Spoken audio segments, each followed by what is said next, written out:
Israel और Iran की जंग में अब अमेरिका भी कूद गया है। भारतीय समय अनुसार रविवार तड़के अमेरिका ने ईरान के 3 परमाणु ठिकानों पर हमला किया, लेकिन इस हमले के बावजूद अमेरिका और इजराइल जीतते हुए दिखाई नहीं दे रहे हैं, बल्कि अब ईरान पलटवार कर रहा है तो और तबाही मचने की आशंका है।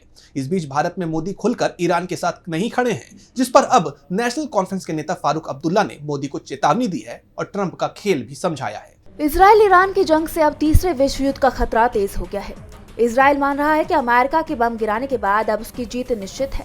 वहीं ईरान ने अब भी हथियार नहीं डाले हैं। इस बीच दुनिया के कई मुस्लिम देश अमेरिका के हमले पर चुप हैं और वहीं भारत में मोदी भी खुलकर इस बारे में नहीं बोल रही हैं, जिस पर कल सोनिया गांधी ने मोदी को खरी खरी सुनाई थी और एक लेख में ईरान के साथ संबंधों को सच समझाया था।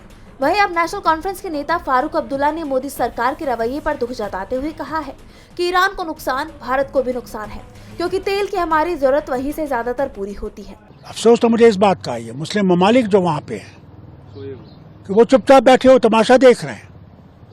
आज इसका हाल यह है, कल दूसरों का भी हाल होगा। मैं आपको बता देता हूँ, कल दूसरे भी इसमें आएंगे और अमेरिका उनको भी खत्म करने की कोशिश करेगा, जो आज खामोश है। मगर मुझे पूरा यकीन है कि उनकी बारी आएगी, जरूर आएगी। अगर आज नहीं जागे तो फिर अल्लाह उनको है, बस इंतजार करें, उनका वक्त आने वाला है। इंडिया पाकिस्तान को तो ट्रंप ने इंटरवीन किया, यहाँ किसी की पॉसिबिलिटी है कोई इंटरवीन करे ताकि ये? देखिए, ट्रंप क्योंकि इसमें इंटरेस्टेड है, इसे जिससे हम उम्मीद कर सकते थे कि वो इसमें इंटरवीन करेगा, वो खुद इसमें है। या अब उसकी दूसरी जंग है। एक तो पहले वो यूक्रेन से और रशिया से लड़ रहा है, अब ये दूसरी जंग है। तो इसका मतलब आहिस्ता आहिस्ता ये दुनिया की तीसरी जंग की तरफ चल रहा है। तो हमारे मुल्क पर इसका क्या असर पड़ सकता है? सबसे बड़ा फर्क तो ये पड़ेगा, आपको आज ये कुछ भी कहें, तेल सबसे उन्हीं के हाथ से आता है। जब वो बंद हो जाएगा तो फिर हमारी इकोनॉमी को भी सफ़र करना पड़ेगा।